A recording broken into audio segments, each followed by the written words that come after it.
ጤና ይስጥልኝ እንደምን አላችሁ? ለሐምሌ 8 ቀን እንኳን አደረሳችሁ። ለዚህ ቀን አባቶች፣ ካህናት፣ ወንድሞች፣ ዲያቆናት፣ የቤተክርስቲያን ጌጦቿ ምእመናን ሁላችሁ ዛሬ ታላላቅ በዓላት ይከበራሉ። ከዛ ውስጥ ግን የምነግራችሁ የአባ ሚካኤልና የአባ ኪሮስን ታሪክ ይሆናል። ዛሬ ታላቁ ተጋዳይ አባ ብሶይ መታሰቢያው ነው። የአባ ብሶይ ዓመታዊ በዓል ነው። ዓመታዊ በዓሎቻችን እነዚህ ናቸው። የአባ በላኒም ዓመታዊ በዓል መታሰቢያ ነው። እንደዚሁም ደግሞ የሰማዕታት የአቤሮንና የአቶም የሚባሉ ቅዱሳን አሉ። የነዚህ መታሰቢያ ነው። ብዙ በዓላት ናቸው በዛሬ ቀን ያሉት። ይህም ደግሞ በደቡብ ግብጽ የነበረ ቅዱስ ቅድም ያልኳችሁ አባ በላኒም የሚከበርበት ነው። ዛሬ ግን የምነግራችሁና የማስተምራችሁ በአንድ ገዳም 65 ዓመት የወደቀ የንጉስ ልጅ ዛሬ 8 ከምናስበው አንዱ አባ ኪሮስ ናቸው። አባ ኪሮስ ዛሬ ምን ያደረጉበት ቀን ነው የሚለውን ከዚህ የንጉሱ ልጅ ከተባለው ከአባ ሚካኤል ጋር ያለውን ነግራችኋለሁ። 65 ዓመት በአንድ ገዳም ወድቋል። አባ ኪሮስ ሲያገኘው 20 ዓመት ታሟል። ገዳም ውስጥ ነው። የገዳሙ አበምኔት የገዳሙ መነኮሳት አንድ ቀን አይተውት አያውቁም። አንድ ቀን ታሞ አባ ኪሮስ ሲጠይቀው ስንት ዓመት እዚህ ኖርሃል? ወደ 65 ዓመት ኖሬያለሁ። ከታመምክ ምን ያህል ሆነ? 20 ዓመት ሆነኝ። የገዳሙ አበምኔት ይጠይቃል ወይ? መነኮሳቱ ይጠይቃሉ? ኧረ አይናቸውን ካየው 15 ዓመት ይሆነኛል። ግን ያ መነኩሴ በመላእክት ክንፍ ነበር የሚጋረደው። በአንድ መልአክ እንዳይመስላችሁ፣ በአራት ነው። እነማን እንደሆኑ ነግራችኋለሁ። እና ዛሬ ትልቅ ቀን ነው እና እሱ እንመለከታለን። አማትበን እንጀምር። ባላችሁበት ሁላችሁም አማትቡ።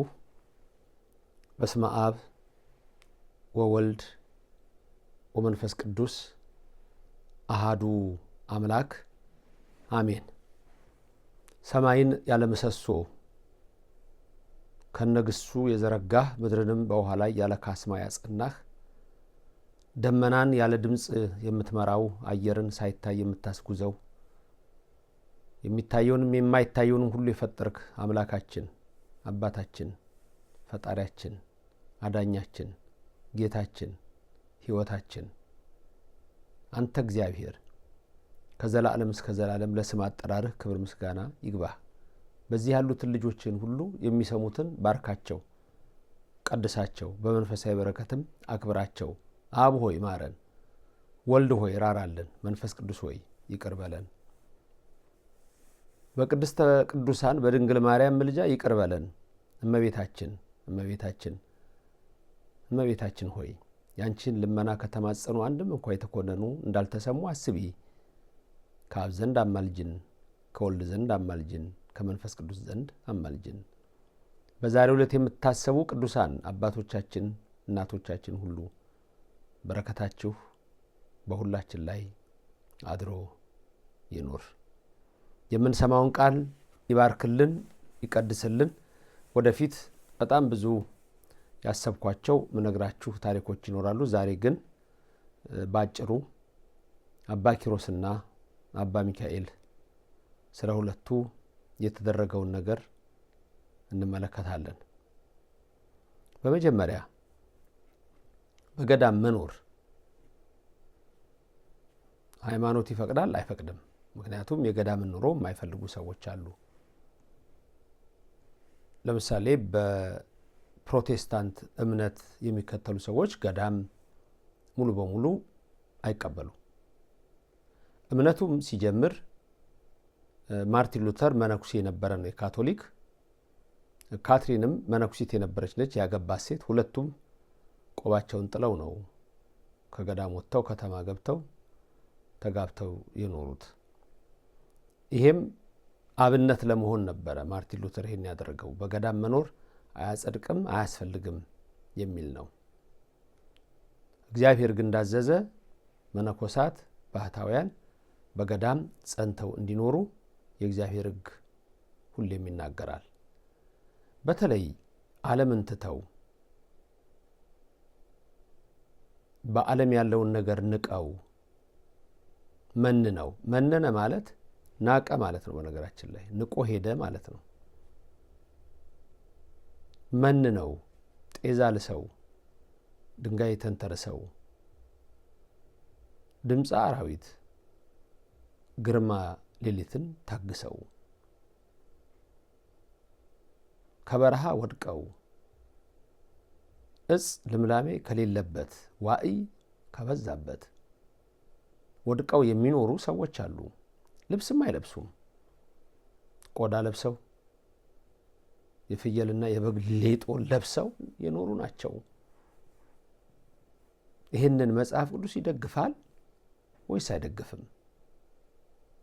ጳውሎስ ሐዋርያ ከሰበከው አንድ ጥቅስ ላንብብላችሁ።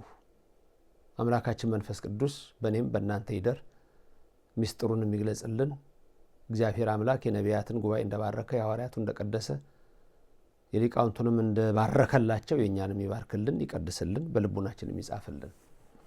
ዕብራውያን ምዕራፍ 11 ላይ የምናየው ቃል አለ።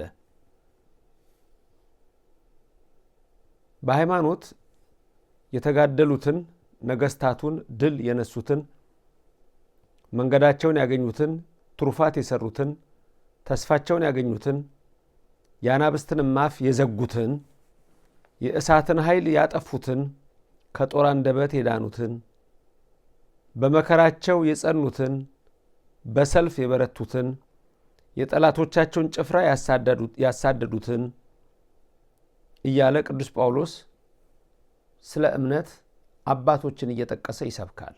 የኦርቶዶክስ ስብከት ምሳሌ አለው። ነቢያት ይጠቀሳሉ፣ ሐዋርያት ይጠቀሳሉ። የኛ የማስተማር ስልት ይሄን ተከትሎ ነው የሚሄደው ሁልጊዜም ልክ መጽሐፍ ቅዱስ እንደሚለው ማለት ነው። ስለዚህ ጳውሎስ እነዚህ ሁሉ ይዘረዝርና እንደውም ብዙ ነበር ልነግራችሁ የምፈልገው እስመ ሕጹር ዕለትየ ጊዜ ግን በጣም አጭር ነው ይላል። ታዲያ እንዲህ ይላል። በተለይ ቁጥር 36 ላይ ያለውን ስንመለከት 35 ላይ የገረፏቸው የዘበቱባቸው ያሰሯቸውንም ወህኒ ያገቧቸውም አሉ፣ በመጋዝ የሰነጠቋቸው በድንጋይ የወገሯቸው በሰይፍ ስለት የገደሏቸው አሉ። ማቅ ምንጣፍ የፍየል ሌጦ ለብሰው ዞሩ፣ ተጨነቁ፣ ተቸገሩ፣ መከራ ተቀበሉ፣ ተራቡ፣ ተጠሙ። ዓለም የማይገባቸው እነዚህ ዱር ለዱር ተራራ ለተራራ ዋሻ ለዋሻ ፍርኩታ ለፍርኩታ እነሆ ዞሩ ይላል። ይሄ በግዕዙ ያለው የኢትዮጵያ ክርስቲያን ነው። እናንተ እጅ ላይ ያለው አማርኛው ደግሞ ሳነብላችሁ እንዲህ የሚል አለ። ቁጥር 36 ጀምሮ ያለው ሌሎችም መዘበቻ በመሆንና በመገረፍ ከዚህ በላይ በእስራትና በወህኒ ተፈተኑ፣ በድንጋይ ተወግረው ሞቱ። እኛ ሁሉ የምናነሳቸው ቅዱሳን እንግዲህ እንደዚህ ነው። እስጢፋኖስን ብናነሳ በድንጋይ ተወግሮ የሞተ ነው። በብሉይ ዘመን ብንመለከት እነ ዘካርያስ በድንጋይ ተወግሮ የሞቱ ናቸው። ብዙ ናቸው፣ በብሉይም በሐዲስም ዛሬም ብዙዎች ለእምነታቸው ብዙ መከራ ይደርስባቸዋል።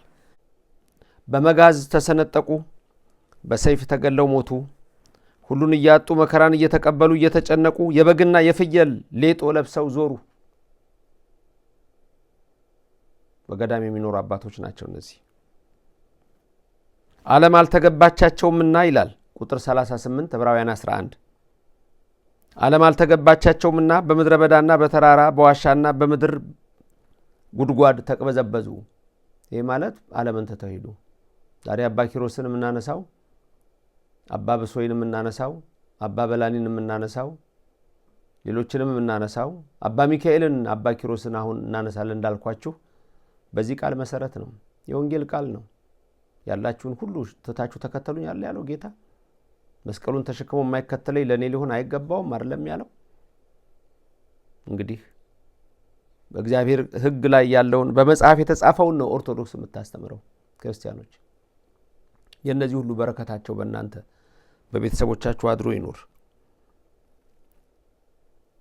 ዓለም አልተገባቻቸውምና በምድረ በዳና በተራራ በዋሻና በምድር ጉድጓድ ተቀበዘበዙ ይላል። ወገኖች የነዚህ በረከት እንዲያድርብን የአምላክ ቅዱስ ፈቃድ ይሁንልን። አባ ኪሮስ ምን ያደረጉበት ቀን ነው ዛሬ? አባ ሚካኤልን ጎብኝተው ጠይቀው የአባ ሚካኤልን ድንቅ ነገር ያዩበትና በመጨረሻም ቀብራቸውን የፈጸሙበት ነው። በመጀመሪያ አባታችን አባ ኪሮስ በረከታቸው በእናንተ ላይ እንደ ዝናብ ይውረድና በእግዚአብሔር ትእዛዝ ወደ ሳት ወደ ተባለች ገዳመ ሳት ይሄዳሉ። በዛ ሲሄዱ የእመቤታችንን ስዕል ያገኛሉ። እመቤታችንን በጣም ነው የሚወዱት አባ ኪሮስ። እመቤታችንን አግኝተው ደስ ብሏቸው ስዕሏን ሲያነጋግሯት ታናግራቸዋለች። 700 ስግደት ነው ባንዴ የሰገዱት። የአምላክ እናት ወላዲተ አምላክ እያሉ በእመቤታችን ስዕል ፊት ለፈጣሪያቸው ለእግዚአብሔር የአምልኮት፣ ለእናታቸው ለድንግል ማርያም የአክብሮት የጸጋ ስግደት ሰገዱ። ከዛ በኋላ እንግዳ ነህ ተመለስ፣ ሂድና አባትን ቅበር የሚል ትእዛዝ ይመጣላቸዋል። አባ ሚካኤልን ነው። ከዚያ ወደ ባለፈው ጊዜ ወደ መነኮሳቱ ይጠጋሉ። መነኮሳቱ ሲያዩአቸው አባ ኪሮስ ሰውነታቸው 700 ሰግደው እኮ ነው የሄዱት። ግን ሲያዩአቸው ምንም ይሄ ችግር አይቶ ማያውቅም። ይሄ መነኩሴ ዝም ብሎ ከከተማ ነው የመጣው ብለው እነዛ መነኮሳት አላስጠጋ ብሏቸው ሄዶ ወደዛ ብለው የተናቀ ገዳም አለ ወደዛ ይልኳቸዋል። የተናቀ ማለት እንግዲህ ችግር ያለበት ማለት ነው። እግዚአብሔር ግን ፍቃድ አለው። አባ ኪሮስን ወደዛ ያላከበት ምክንያት አለው። ምክንያቱም አባ ሚካኤል እዛ ነው ያሉት። አባ ሚካኤል 65 ዓመት እዛ የወደቀ ባህታዊ ነው። ይሄ ባህታዊ ነው። መነኩሴና ባህታዊ ልዩነት አለው። ባህታዊ መነኩሴ በገዳም የሚኖር ነው። መኖሪያው ገዳም ነው። ባህታዊ ደግሞ ባዕት ይዘጋል የራሱን። ዘጉ ሲባል ትሰማላችሁ። ዘጉ የሚባሉት ይለያሉ።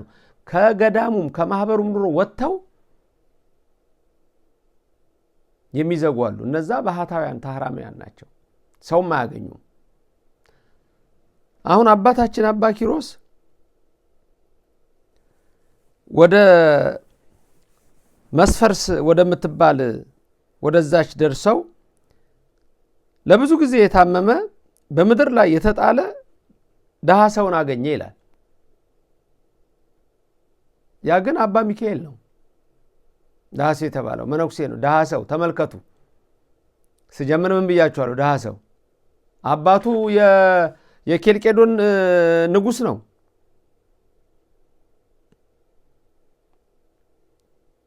ተመልከቱ። እናቱ የራህራህ የተባለች አገር ንግሥት ናት። የእነሱ ልጅ ነው አባ ሚካኤል። እሱን ነው አባ ኪሮስ ያገኘው ደሃውን። ይሄ መነኩሴ አባ ሚካኤል የንጉሥ ልጅ ነው። የኬልቄዶን ንጉሥ፣ የራህራህ ንግሥት። ግን ራሱ ምን አደረገ? ባዶ አደረገ። ማን ነው ይሄንን ያለው? ኢየሱስ ክርስቶስ። ያላችሁ ሁሉ ሽጣችሁ ተከተሉ፣ ንቃችሁ ተከተሉ። ንቆ ነው የተከተለው። ገንዘብ ፈልጎ አይደለም። ዛሬ በዘመናችን ገንዘብ ፈልገው ጭራሽ ገንዘብ ለማግኘት ስልጣን ለማግኘት የሚመነኩ ሰዎች ይኖራሉ። በጣም የተገላቢጦሽ ነው የምናየው። የንጉሥ ልጅ ነው፣ የንግሥት ልጅ ነው። ሁሉን ትታችሁ ተከተሉኝ ያለውን የኢየሱስ ክርስቶስን ወንጌል በተግባር የፈጸመ ነው። ምሳሌውም ኢየሱስ ክርስቶስ ራሱ ነው። ሁሉ እያለው ራሱን ባዶ አደረገ ይላል። ሁለተኛ ቆሮንቶስ ምዕራፍ 8 ቁጥር 9። ሁለተኛ ቆሮንቶስ ምዕራፍ 8 ቁጥር 9 ባለጸጋው እርሱ እግዚአብሔር እሱ ኢየሱስ ክርስቶስ ወልድ እርሱ ድሃ ሆነ፣ ለእኛ ሲል ድሃ ሆነ። በሱ ድህነት እኛ ባለጸጎች እንሆን ዘንድ ይላል። ብርሃነ ዓለም ጳውሎስ በረከቱ ይደርባችሁና በፊልጵስዩስ ምዕራፍ 2 ቁጥር 8 ላይ ምንድነው የሚለው? እግዚአብሔርነቱን እንደመቀማት አልቆጠረው፣ የባሪያውን መልክ ይዞ በምስሉም ተገኝቶ ራሱን ባዶ አደረገ፣ ለሞትም ደግሞ የመስቀል ሞት የታዘዘ ሆነ። እሱ ግን ከስም ሁሉ በላይ ያለው ስም ያለው ነበረ ነውም። አባ ሚካኤል የንጉሥ ልጅ ነው። ግን እዚህ ጋር አባ ኪሮስ አሁን ማንን አገኘ? አንድ ድሃ አገኘ። የዚህ ዓለም ንብረት ህልፈቱ ቅድመ አስተርእዮቱ ያለ ነው። ይሄ ከመታየቱ ማለፉ ይቀድማል። የሚደንቅ ነው። 65 ዓመት ነው በዛ ይኖረው። 20 ዓመት ታሟል። 15 ዓመት ሙሉ አበምኔቱ የገዳሙ አበምኔት አይቶኝ አያውቅም። መነኮሳቱ አንድ ቀን መጥተው እግዚአብሔር ይማረ ብለውኝ አያውቁም። 15 ዓመት። እንዲህ እኮ ነው ህይወታችን፣ እንዲህ እኮ ነው ኑሯችን። አሁን በተለይ ለታይታ ሆኗል ሁሉ ነገር የምናደርገው። በሶሻል ሚዲያ ነው የሚገለጸው፣ በቲክቶክ ነው የሚገለጸው፣ በዩቲዩብ ነው የሚገለጸው። እኔ አንዳንድ ጊዜ ያስደነግጠኛል። እንዴ ለእግዚአብሔር ብለን የምንሰራው ነገር የለም እንዴ? ለሰው ነው እንዴ የምንሰራው? ለታይታ ነው እንዴ? ዓለም የሚፈልገው ታይታ ነው። ታይታ ነው የምትፈልጉት ብዙዎቻችሁ፣ ታይታ ነው። አባ ከሌ እንዲያደርጉ እኮ ወይ አቡነ ከሌ እንዲህ ሲያደርጉ አየኋቸው፣ መምሬ ከሌ እንዲህ ሲያደርግ አየሁት፣ መምር ከሌ እንዲያደረገ፣ ቄስ ከሌ እንዲያደረገ። ለአደባባይ ሀውሉ ሴቶሙ በሰማይ ያለውን በረከታቸውን አጥተዋል። የፈለጉት በሰው ዘንድ መከበር ነው። የሰው ክብር በአፍ አግኝተዋል፣ የሰማይ ክብር ግን የላቸውም ይላል የእግዚአብሔር ቃል። የማቴዎስ 23 ግሳጼ ለማን ነው?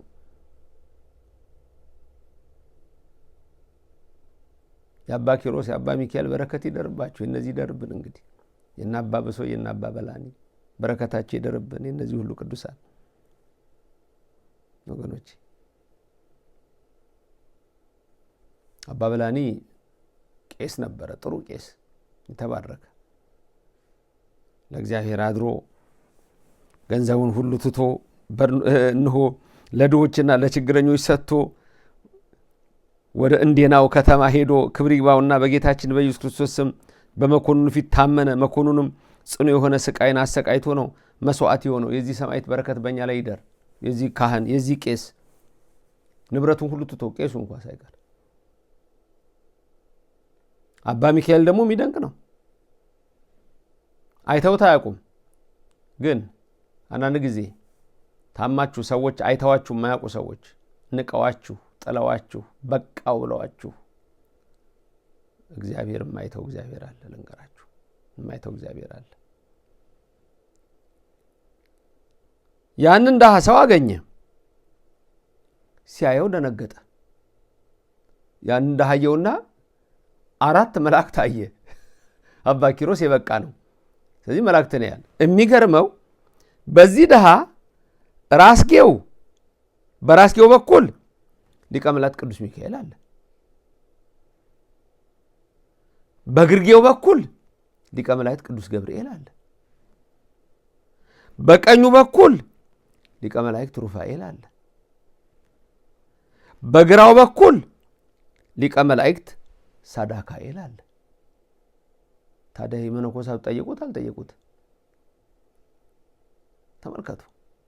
መዝሙር 90ን ስትመለከቱ በተለይ ቁጥር 11 ላይ ስታዩ እግሮች በድንጋይ እንዳይሰናከሉ መላእክቱን ስላንተ ያዛቸዋል የሚል አለ። ስላንቺም ያዛል፣ ስላንተም ያዛል፣ ስለኔ ያዛል፣ ስለናንተ ያዛል፣ ስለ ሁላችን ያዛል። ክብርና ምስጋና ይግባው። ዕብራውያን 1:14 ላይ ስለ መላእክት ሲናገር ምንድን ያለው? ለመዳን እነሆ ተስፋ ይዘው ያሉትን ለማገዝ የሚላኩ መናፍስት አይደሉም እንዴ መላእክት ይላል። አቤት የእግዚአብሔር ቃል ድንቅ ነው። በራስጌው ተኝቶ ድሃው አባ ሚካኤል ተኝቶ በራስጌው ሊቀ መላእክት ቅዱስ ሚካኤል፣ በግርጌው በኩል ቅዱስ ገብርኤል፣ በቀኙ በኩል ሩፋኤል መልአክ፣ በግራው በኩል ሳዳካኤል መልአክ። ተደነቀ አባ ኪሮስ። ዛሬ ሐምሌ 8 ነው ይህን ትምህርት እያስተማርኩ ያለሁት። እንግዲህ ታላቅ ቀን መሆኑን የምታውቁት የነዚህ ሁሉ ክብረ በዓል ነውና በጣም ተገርሞ አየ። እነርሱም በክንፋቸው ጋርደውት ነበረ፣ ከሰውም ያለ እርሱ ያያቸው አልነበረም። ተመልከቱ፣ አሁን ያያቸው ነው አባ ኪሮስ ነው። ሌላ ሰው አይም እዚህ አንድ ድሃ ወድቋል የሚለው ሰው መነኮሳቱም አይሉም አላዩትም። አበምኔቱም የገዳሙ ኃላፊም አላየው። ምኔት ማለት ገዳም ማለት ነው። አንዳንድ ሰው ዝም ብሎ ወድቆ ያዋል። ስንት ከተማ ውስጥ የወደቁ እንዳሉ ልነግራችሁ አልችልም ዛሬ ድረስ። እኔ አንድ ታላቅ አባት ነግረውኛል። መርካቶ ውስጥ አንድ ሰው አለ። አንድ ሰው አለ ዕቃ ይሸከማል። 1 ብር ብቻ ነው የሚቀበለው። የበቃ ባህታዊ ነው። ሰው ግን ደመምተኛ ሊያዩ ይችላል። ግድ የለም አሁን ስለሱ ይቅር። እዚህ የተጻፈው እንዲህ ምናቀውና ነግራችሁም ሁሉ ነው ብንነግራችሁም ለኦርቶዶክሳውያኑ ጥቅም ነው። ሌሎቹ ግን የቅዱሳን መገረፍ ሳቃቸው ነው። የእነ አባ ቶማስ መቆረጥ 32 ጥርሳቸውን ማሳያ ነው። ማቴዎስ 10 ላይ ይገርፏቸዋል፣ በምኩራቦቻቸው ይሰቅሏቸዋል፣ ይገድሏቸዋል፣ ይገርፏቸዋል፣ ያሳድዷቸዋል። ስለ ስሜ የተጠላችሁ ትሆናላችሁ ነው ያላቸው። ቅዱሳንን የሚጠላ ትውልድ ነው በዚህ ዘመን የመጣው። አይገባውም፣ መንፈሳዊነት አይገባው፣ ህይወት አይገባው። ጠዋት ተነስቶ ጸሎት የለ አይኑን አሽቶ ተራራ የሚያካክል ጉርሻ ጎርሶ ሆዱን አሳብጦ ነው። ጸሎት የለ መለፍለፍ ብቻ ነው። እንዲህ አይነት በረከት የለም። ኦርቶዶክሳውያን ምን አይነት በረከት እንዳላችሁ እዩ። አሁንም የነዚህ ቅዱሳን በረከት በእናንተ ላይ ይደር። ከአባ ኪሮስ ውጪ በራስጌው ቅዱስ ሚካኤል፣ በግርጌው ቅዱስ ገብርኤል፣ በስተቀኝ ቅዱስ ሩፋኤል፣ በስተግራ ቅዱስ ሰዳካኤል መኖራቸው ማንም ማለት እናንተ አላቸው። እናንተ የሰማይ ነዋሪዎች አባ ኪሮስ እናንተ የሰማይ ነዋሪዎች እንዴ ምንድነው የምትሰሩት እዚህ አላቸው። እናንተ ሀገራችሁ በሰማይ አይደለም እንዴ? አባ ሚካኤልን እንጠብቀዋለን አሉት። ይጋረዱታል፣ ይሸፍኑታል። ተመልከቱ። እሱ ብቻ ነው ያየው። እግዚአብሔር ይህንን ድሃ እንድንጠብቅ አዞናል። አባ ኪሮስም ኧረ እሺ እስከ መቼ ነው ግን የምትጠብቁት አላቸው። እስከሚያርፍ ከድካሙ እስከሚያርፍ። አባ አንጦንስ ይገርማቸዋል። አባ አንጦኒ ተኝቶ ሚካኤልና ገብርኤል ሊመጡና እስቲ ዛሬ እኔ ልጋርደው ይላሉ። ይህን መንፈሳዊን ነው የሚያየው። የሉተራይን አያየው። ይህን አያየው። ቅዱሳን የሚጠሉ ሰዎች አይን እንዲህ አይነት ነገር ሊያይ አይችልም። ለነሱ ፌዝ ነው፣ ለነሱ ቀልድ ነው። ኦርቶዶክሳውያን እናንተ ግን የታደላችሁ ናችሁ። የነዚህ ሁሉ ቅዱሳን በረከት በእናንተ ላይ ይደር። ወደ ታመመው ሰው ጠጋ አለ አባ ኪሮስ። እንደው ምን ያህል ዘመን ነው እዚህ ኖርከው አለው። ምን ያህል ዘመን ሆነህ አለው። በሽተኛውም 65 ዓመት፣ ከታመምክስ 20 ዓመት። መነኮሳቱ ይጠይቁሃል፣ አበምኔቱ ይጠይቃል። አይ ኧረ ካየኋቸው ባይኔ አንድ 15 ዓመት ይሆነኛል 15 ዓመት ይሆነኛል አለ። ከዛ በኋላ እስቲ ንገረኝ ማነህ? እንግዲህ ማረፊያው ደርሷል የዚህ ቅዱስ አባ ኪሮስ። አሁን ይህንን የሚነግረን አባ ኪሮስ ነው። ለዚህ ነው ተጽፎ በገድለ ኪሮስ ላይ የምታዩት የነዚህ ታሪክ በመጽሐፍ መነኮሳት ላይ በስንክሳር ላይ ተጽፎ የምታገኙት ይሄንን ነው። እና አባትህ ማን ነው? እናትስ ማን ነች? እባክህ ንገረኝ አለው። በሽተኛውም እንዲህ ብሎ መለሰ፣ አባቴ የኬልቄዶን ንጉሥ፣ እናቴም የራህራህ ንጉሥ ልጅ ናት። ንግሥት ናት። የንጉሥ ልጅ ነች። አባቱ ንጉሥ ነው፣ እሷ ንግሥት ነች። ተመልከቱ። አባቴ ኪሮስ ሆይ እውነት እልሃለሁ በአባቴ ቤት ወርቁም ገንዘቡም ንብረቱም አለ። ሁሉንም ትቼው ወጥቻለሁ። ክርስቶስን ሰምቼ ወንጌል ሰምተው እኮ ነው የሚወጡት ቅዱሳን። እንደዚህ እኮ ነው ዛሬ ትውልዱ ለገንዘብ ለመሞት ሃይማኖቱን ይለውጣል። ገንዘብ ለማግኘት በሐሰት ይመላል። አንዳንዶች በሚዛን ትሰርቃላችሁ። አንዳንዶች የማይገባ ነገር ታረጋላችሁ። በተለይ ነጋዴዎች እግዚአብሔርን ፈርታችሁ ሂዱ። የእግዚአብሔር በረከት ይሻላል። በርበሬው ሸክላ የሚጨምር ቅቤ ውስጥ ሙዝ የሚከት እሱስ ይሻላል። ሙዝ የሚበላ ነው።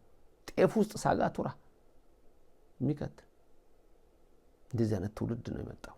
ያው ንቆት ወጣ አባ ሚካኤል በረከቱ ይደርብን። መናኝ ስለሆነ ነው እሱ። እዚህ ላይ ደግሞ ሁሉ ያስተውላችሁ ሂዱ። እንዲህ ማለት አሁን ሁላችሁም ተነስታችሁ ገዳም ሂዱ ማለት አለም። ገዳሙም አይበቃም። በምትኖሩበት ቦታ ጥሩ ክርስቲያን ሆናችሁ ኑሩ። ነጋዴ ናችሁ፣ በጥሩ ነግዱ። ገበሬ ናችሁ፣ በጥሩ ረሱ። ተማሪዎች ናችሁ፣ በጥሩ ተማሩ። አስተማሪዎች ናችሁ፣ በጥሩ አስተምሩ። ሐኪሞች ናችሁ፣ በጥሩ አክሙ። ኢንጂነሮች ናችሁ፣ ጥሩ ህንጻ ስሩ። ልፍስፍስ ህንጻ አትስሩ። በሐምሌ ዝናብ የሚፈርስ መሰረቱ ድቡሽት የሆነ አትስሩ። ሙያን ማክበር ነው በሁሉም ቦታ እንጂ ሁላችሁ መነኩሴ ሆኑ ያላችሁ ማንም የለም። በሙያችሁ እግዚአብሔርን ፈርታችሁ ኑሩ። አንዳንድ ሰው እንደዛ ነው የሚመስለው። በአብዛኛው ስናስተምር ለዚህ ነው የምናስተምራችሁ። ትምህርት ሁሉ በቃ ባህታዊ እንድትሆኑ አይነት ነገር ነው የምናስተምራችሁ። የመዝሙሩን 150ውን ካልደገማችሁ በቀን 4 ወንጌል ካልደገማችሁ ብሎ ቢያስተምራችሁ አንድ አስተማሪ ራሱ ማያረገው ካረገው ደስ ይለኛል፣ እሰየው። ግን አይመስለኝም። ይሄ ስራ የለም ማለት ነው። ይሄ ሁሉ ለማድረግ ምንም ሌላ ነገር አይሰራም ለማለት ነው። ስለዚህ ዘምር በመጠን ነው። ሁሉ ነገር በመጠን ማድረግ ጥሩ ነው። አባቴ ንጉስ ነው፣ እናቴም ንግስት ነች፣ እንደውም የንጉስም ልጅ ነች አለው። አባ ኪሮስም ወደዚህ ገዳም ማን አደረሰ ለመሆኑ አለው። አንተን የመሰሉ 2 ሰዎች አመጡኝ አለው። አንተን የመሰሉ 2 ሰዎች ናቸው አመጡኝ። እንደውም ቃል መጣልኝ። አባቴ በቤቴ መተው እኛ ቤት አደሩ። እኩለ ሌሊት ሲሆን ፊቱ ብሩህ የሆነ ሰውም ወደኔ መጣ። ሚካኤል ብሎ ጠራኝ። ሲነጋ ተነስተ ከነዚህ ቅዱሳን ጋር ሂድ አለኝ። በእንዲህ ያለ ሥራ ወጥቼ ወደዚህ ቦታ ደረስሁ። ምንም በጎ ሥራ ሳልሰራም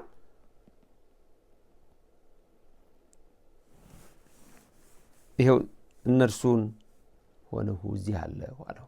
እንግዲህ ይሄ ሁሉ ሲያደርግ በጎ ሥራ እንዳልሰራ አድርጎ ይቆጥራል።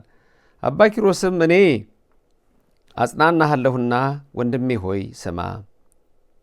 ስሙ በብኑዳ የሚባል አንድ እጅግ ድሃ የሆነ በበረሃ የሚኖር መነኩሴ ነበረ። የበጎ ሥራ ጠላት ሰይጣንም ወደ እርሱ መጥቶ አሳተው። እግዚአብሔርም ሥጋውን ያንበሳና ለሰማይ ወፎች ሰጠ። እርሱም በወገን የከበረ ከሮም ንጉሥ በታች የሚገዛ የኬፋዝ ንጉሥ ልጅ ነበረ እያለ 3 መነኮሳትን አምጥቶ ምሳሌ አድርጎ ሰበከው። በቃ አጽናናለሁ፣ ጽና በእምነት እግዚአብሔር ላንተ ያዘጋጀው አለ፣ አንተ በመላእክት የምትጠበቅ ነህ ብሎ የማረፊያው ቀን ነው። በነገራችን ላይ የአባ ሚካኤል ዛሬ የአባ ኪሮስ አይደለም። አባ ኪሮስ ዛሬ ደብራቸው፣ ታቦታቸው፣ ጽላታቸው የእግዚአብሔር ጽላት በሳቸው የተሰየመ ባለበት ይከብራል። ትልቁ ነገር ግን ዛሬ የአባ ሚካኤል እረፍት ነው። አሁንም ወንድሜ የምነግርህን ስማ። ፈጣሪ የእግዚአብሔር ተግሳጽ አታድንቅ፣ የወደደውን ይገስጻልና።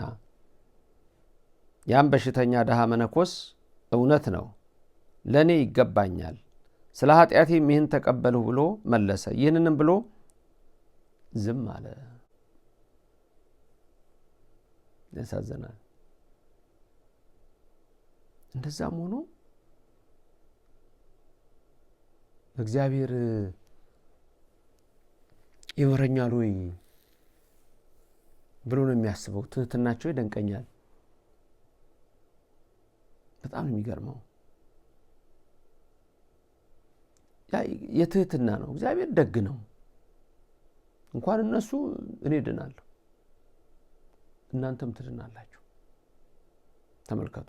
ግን እነሱ ስለ ትህትናቸው እመቤታችን ቅድስተ ቅዱሳን ድንግል ማርያም በሉቃስ ወንጌል ምዕራፍ 1 ከ39 ጀምሮ ኤልሳቤጥን ስታገኛት የባሪያይቱን መዋረድ አይቷልና ብላ ስትናገር፣ አንድ ስለ ሔዋን ነው፣ የሔዋንን መዋረድ አይቷል ነው። 2 እመቤታችን ራሷ ትሁት ነበረች። ኢሳይያስ 7:14 ስታነብ ድንግል ትጸንስ ወተወልድ ወልደ የሚለውን ስታይ እመቤታችን ድንግል ማርያም ምልጃዋ በረከቷ በእናንተ ላይ ለዘላለም እንደ ዝናብ ይውረድና ምንድን ያለችው እመቤቴ? እችን ባገኛት እግሯን እያጠብኩ መኖር ነው ያለችው። እንጂ እኔ በሆንኩ አላለችም። ዛሬ ምን ያህል ካዶች እንደሚናገሩ በዚህ ድፍረት ታውቃላችሁ። በዛ ዘመን እኔ ብኖር ኖሮ እወልድ ነበር ኢየሱስን ብላ የምትናገር ደፋር አንድ ጊዜ ብላኛለች። የምትሰሙት ነው ይሄ። አባ ሚካኤል ይገባኛል ይሄን ያህል መታመሜ። በህመሙ ምክንያት አንዳንድ ጊዜ ያያችሁ ህመም ሲበዛ ያደክማል አይደል?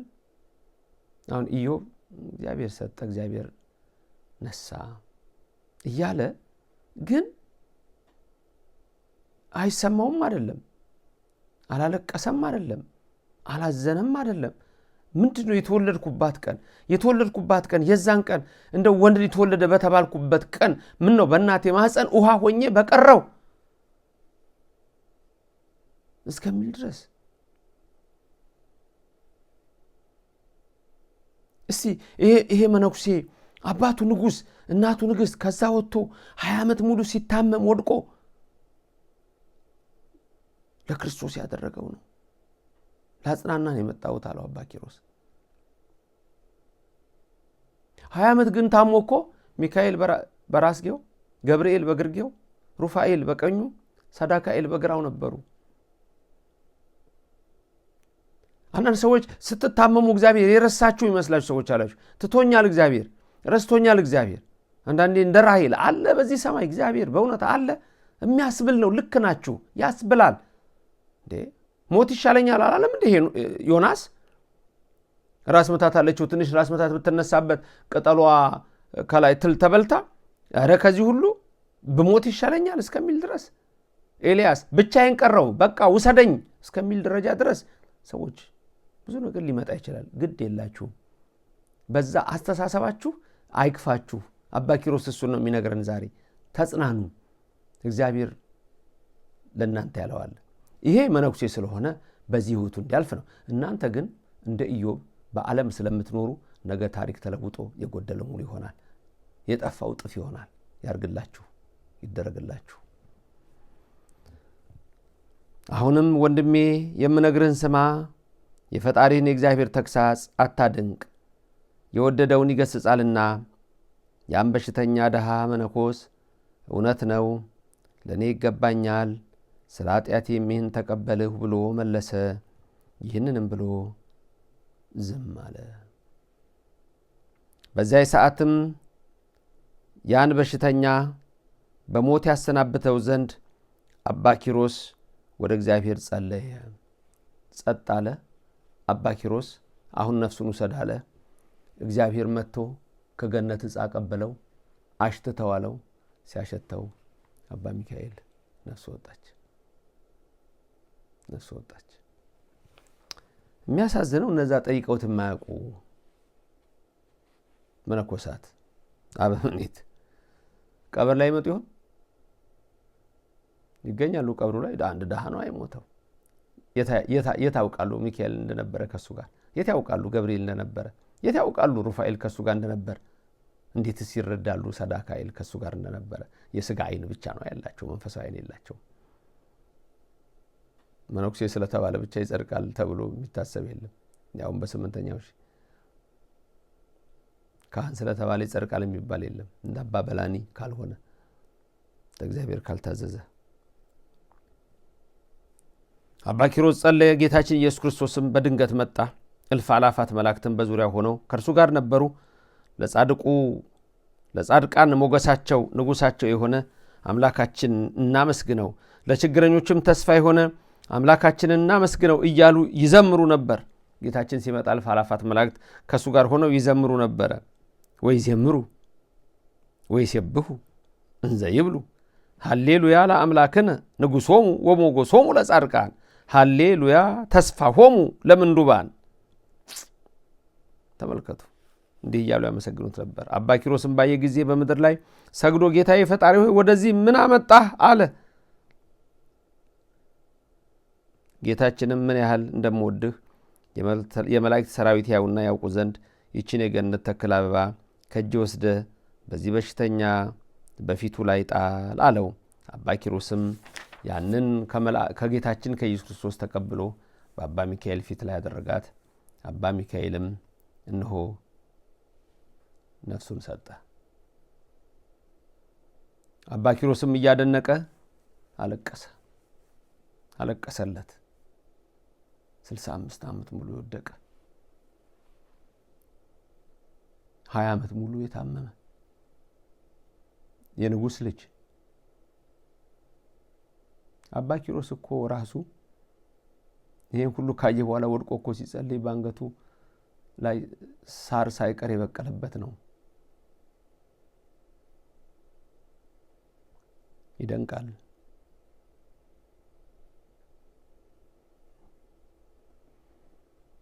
ከዛ በኋላ ወደ አበምኔቱ ሄደ። ጠይቆት ወደማያውቀው ወደ አበምኔቱ ሄዶ እነሆ ያ ድሃ አረፈ፣ መቃብር ቆፍሬ ቆብሩት ዘንድ ከመነኮሳቱ ዘዛለው። አበምኔቱም ምን ግዴታ አለብኝ አለው። መነኩሴ መሆኑንም አያውቅም። አያችሁ፣ ድሃ ስለሆነ ንቆታል። አንዳንድ ካህናት ድሃ ነፍስ አባት መያዝ የማይፈልጉ ይኖራሉ፣ ገንዘብ ስለሌለ የክርስቶስን ስልጣን በድቃቂ ሳንቲም። አንዳንዶች ጸበልም ላይ ረጯችሁ ይችላሉ። የጥምጥም የምን እየተባለ አታድርጉ አይደለም መምላችሁ። በቃ ሃይማኖቱን የለቀቀ ነው የሚደረገው ነገር። እኔ የድሃ ሞተ ብዬ ምንም የማደርገው ነገር የለም አለ። አባ ኪሮስ አዘነ። አባ ኪሮስ ራሱ እኮ አላወቁትም፣ አልተረዱትም። ከዛ በኋላ ምን ግዴታ አለብኝ አለው። አባ ኪሮስም ትኩር ብሎ ተመለከተውና ይህ የሰይጣን ስራ ነው እንጂ የሰው ስራ አይደለም አለው። ይህን የሚያደርግ ሰይጣን ነው አለው። ድሃ ሞቶ ይቀበር ሲባል አየህ፣ እሱ ከመላእክት ጋር ነው፣ አንተ ካንተ ግን ከሰይጣን ጋር ነው የሚለው። የሰይጣን ስራ ነው የሚለው ያን በአንጻረ በለስ ረገም አለ ኃጢአት ነው፣ ሰይጣን ነው። ያ መነኩሴ ነው፣ አበምኔት እኮ የገዳም ኃላፊ ነው። ግን አንዳንድ ጊዜ ከተማ መኖር በገዳም መኖር የምንላቸው ነገሮች ዝም ብለው አይደሉም። እዛም ሆኖ እንኳን አይቻልም፣ እንኳን ወጥቶ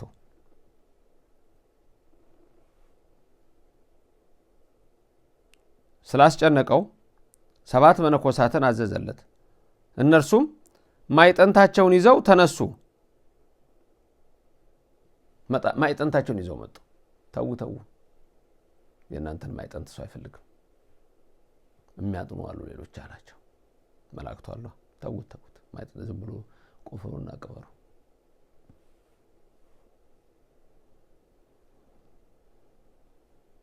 አባ ኪሮስ የሚያጥኑት አሉና የረከሱ ማይጠንቶቻችሁን አስወግዱ፣ በቦታቸውም ተዋቸው፣ ነገር ግን ቅበሩት ብሎ አማላቸው። ያን ጊዜ 4ቱ የመላእክት አለቆች ስጋውን በከርቤና በሚአ አጠኑ፣ መዓዛውም ያንን በአት መላው። እነዚህ መነኮሳትም ያንን ሲያሸቱ ይሄ ሰውዬ ምትሃተኛ ነው፣ ጠንቋይ ነው ማለት ጀመሩ። ተመልከቱ፣ አልገባቸውም። ከየት መጣ ይሄ ሁሉ ሽታ ማለት ጀመሩ። ምክንያቱም ዞር በሉ እናንተ ማይጠንት ወዲያ ያድርጉ ብሏቸዋል። እነሱ አላጠኑማ። 4ቱ መላእክት ሊቃነ መላእክት ቅድም የጠቀስኩላችኋል ሊቃነ መላእክት ናቸው። ሚካኤል፣ ገብርኤል፣ ሩፋኤል፣ ሳዳካኤል። ይሄ ምትሃተኛ ነው አሉ። ስጋውን ወስደው በዚያው ገዳም በእንግዳ መቃብር ቀበሩት። የትም ይቅበሩት። ተመልከቱ፣ በመነኮሳት ዋና መቃብር አልቀበሩትም፣ በእንግዳ መቃብር ነው የቀበሩት። ከመቃብሩም በተቀበረበት ቦታ ውሃ ፈለቀ፣ ጸበል ፈለቀ። ለእግዚአብሔር ምስጋና ይሁን። እኛንም በእነዚህ ሁሉ ቅዱሳን ጸሎት ይማረን። የአባ ኪሮስ በረከት ይደርብን። የዚህም ታላቅ ቅዱስ ዛሬ እረፍቱ የሆነ የአባ ሚካኤል የንጉስ ልጅ ለእግዚአብሔር ራሱን የሰጠ ንጉሱ ሰማይ ነው ያለው። ምድራዊ ንግስና፣ ምድራዊ ስልጣን። አንዳንድ ሰዎች አላችሁ በምድራዊ ስልጣን የምትመኩ። ትላንት የነበሩት የሉም፣ ዛሬ ያሉት ነገ የሉ። ጥሩ ከሰሩ ይመሰገናሉ፣ ጥሩ ካልሰሩ ይረገማሉ። አትመኩ። ሐና በአርማቴም መሴፋ በቀዳማዊ ሳሙኤል 2 ላይ እንደተናገረችው ነው። ኃያል በኃይሉ ጠቢብ በጥበቡ አይመካ፣ የሚመካ በማይመካ በእግዚአብሔር ትምክታችሁን በእነዚህ ቅዱሳን ይባርካችሁ። ቅድስት ድንግል ማርያም በቀኝ በግራ ትቆምላችሁ፣ ከፊት ትምራችሁ፣ ከኋላ ትከተላችሁ። በልቡናችን ከልጇ ጋር ነግሳ ለዘላለም ትኖር። ያስተማረን ሚስጥሩን የገለጸልን የአባቶቻችንን ገድል የነገረን እግዚአብሔር ስሙ የተመሰገነ ይሁን። በእነሱ ልመና እኛንም ይቅር ይበለን። የሰማይ ቤታችን ያሳምርልን። የምድሩንም እግዚአብሔር ይባርክላችሁ። በሕይወታችሁ ሁሉ አንዳች አትጡ። ከሚያስለቅስ ከሚያሳዝን ከሚያስተክዝ ነገር ይጠብቃችሁ። የቅዱስ ሚካኤል ክንፍ ይጋርዳችሁ። የቅዱስ ገብርኤል መስቀል ጋሻ ይሆናችሁ። የቅዱስ ሱራፌል ክንፎች ይጋርዷችሁ። የቅዱስ ሊቀ መላእክት ሳዳኪኤል የብርሃን መስቀል ይባርካችሁ። ዛሬ እነዚህ ሁሉ የተገለጡበት ትልቅ ቀን ነው። በሕይወታችሁ ሁሉ የእግዚአብሔር ክንድ ጋሻ ቀኙን ከለላ ይሆናችሁ። የሞቱ ዘመዶቻችን ያጽድቅልን፣ የታመሙትን ይፈውስልን። ትምህርት አገኛችሁበት? እንግዲያው ሌላም ሰው ይስማ። አዳርሱ ባካችሁ። በአፋችሁም መስክሩ፣ በጽሁፍም ላይክና ሼር አድርጋችሁ አዳርሱ። አዲስ የሆናችሁ ሰዎች ሁሉ ሰብስክራይብ በማድረግ በየዕለቱ የሚሰጠውን ትምህርት ተማሩ። እናንተ ደግሞ እንዲህ የምታደርጉትን እግዚአብሔር የልቦናችሁን ሐሳብ ይፈጽምላችሁ። በመውጣት በግባታችሁ አይለያችሁ። አነሳስቶ ላስጀመረን አስጀምሮ ላስፈጸመን ኃያል አምላክ ክብርና ምስጋና ይግባው። ዕብራውያን 11:38 ላይ እንዳየነው ዓለም አልተገባቻቸውምና የበግና የፍየል ቆዳና ሌጦ ለብሰው በየገደሉ በየፈፋው በየተራራው ለክርስቶስ ክብር ብለው ተንከራተቱ። የእነሱን ልመና ተመልክቶ እኛንም ይማረን። አሜን። ሉል እግዚአብሔር ይባርካችሁ፣ ፊቱንም ያብራላችሁ። ለነገዋ ሰዓት ደግሞ እንዲያደርሰን የእሱ ቅዱስ ፈቃድ ይሁንልን። አሜን።